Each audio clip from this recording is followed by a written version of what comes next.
خسته نباشین. خوب هستین؟ قربون شما. میگم که شما بارم جابجا میکنین. من شمارتون رو برداشتم از ماشین.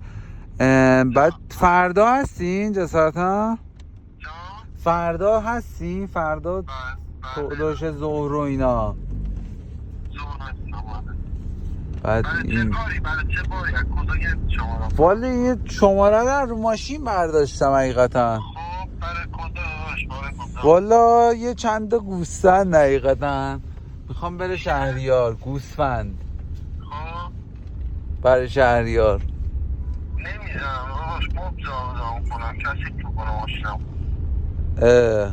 شما کلن کارت مبله؟ من چون چند تا گوسفند دیدم بالا به خاطر اون زنگ زدم.